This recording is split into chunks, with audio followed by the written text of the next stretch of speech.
वफाकी हुकूमत ने पीटीआई को मुज़ाकरात की पेशकश कर दी। हुकूमत हटानी है तो हटा दें, मगर मुल्क का मुस्तकबिल तबाह न करें। मुसद्दिक मलिक की प्रेस कॉन्फ्रेंस। सोशल मीडिया पर इदारों के खिलाफ मुनज़्ज़म मुहिम की तहकीकात के पीछे कौन।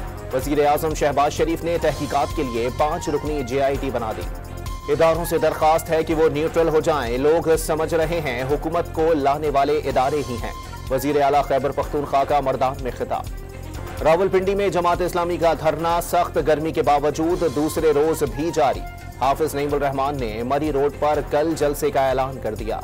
साबिक वफाकी वजीर फवाद चौधरी ने जमात इस्लामी JUI और GDA को PTI से इत्तेहाद का मशवरा दे दिया। ग्रैंड अलायंस कौमी मफाद में करार। पाकिस्तान और श्रीलंका के दरमियान तिजारती हजम $1 अरब बढ़ाने की तैयारियां तेज। श्रीलंकन हुकूमत का आला सतह का वफ्द चंद रोज में पाकिस्तान पहुंचेगा। अवामी पाकिस्तान पार्टी का कल की इलेक्ट्रिक दफ्तर के बाहर अलामती एहतजाज का ऐलान। मिफ्ता इस्माइल ने हुकूमत से अपने अखराजात में कमी और IPPs के खिलाफ इकदामात का मुतालबा कर दिया। जिला कुरम में जमीन के तनाजे पर झड़पें। 4 रोज से जारी खूनरेजी के बाइस अब तक 13 अफराद मारे जा चुके, 77 अफराद जख्मी हुए। कोटली में उधार की रकम वापस मांगने पर ठेकेदार तशद्दुद का निशाना बन गया। मुल्जिमान ने तशद्दुद की वीडियो वायरल कर दी। पुलिस ने 2 मुल्जिमान धर लिए।